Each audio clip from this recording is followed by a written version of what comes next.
Ready to build a protagonist that moves your story forward with purpose and power? Stay tuned for the essential questions you should be asking about your protagonist before you even start writing. If you haven't watched my video on how to choose who your protagonist should be, go ahead and check that out here. When I'm editing manuscripts for clients, I often see protagonists that just kind of let things happen to them, as opposed to them purposely moving the story forward and having a lot of agency. So asking these questions is going to help you get ahead of that potential problem. As we go through these questions, I'm going to be using my favorite Disney movie growing up, which was The Little Mermaid, as examples. And let me know in the comments, what was your favorite Disney movie growing up? Here are the 5 questions that you should be asking. Number 1, what do they want externally? For The Little Mermaid, Ariel, she wants to be able to explore and be on the surface with the humans. This is something that's very concrete, something that other people can observe. That's what we mean when we're asking about wants externally. And then next we have, what does she want internally?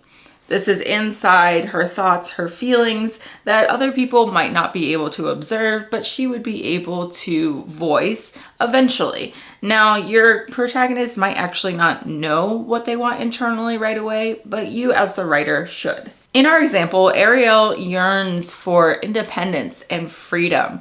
She wants to explore life outside of the sea and find her place in the world. And this is really tied to her need to be understood and accepted by her family. What is standing in the protagonist's way of what they want externally? So Ariel, the biggest obstacle here is her father, King Triton. This is something that is outside of herself, that is an obstacle to getting what she wants, which is exploring the world up out of the sea, because he forbids it. What is standing in their way internally? Ariel, she is impulsive and a bit naive as well. So this is an element that stands in her way of actually going to explore the surface safely. She runs into Ursula, she's kind of desperate and has that naive nature and trusts this evil woman. So this gets in her way and is an obstacle throughout the movie as well. How do they change throughout the story? Ariel, she learns that being headstrong isn't necessarily the best way to approach everything.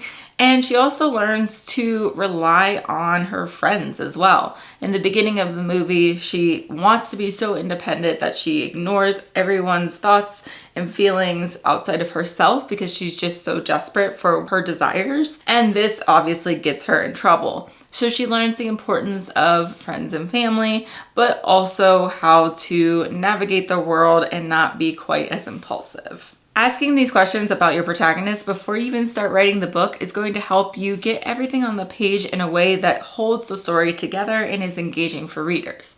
And if you want to know more about the outlining process, which is when this would take place, go ahead and grab my Jumpstart Guide to Outlining, which is in the description. Thank you for watching and happy writing.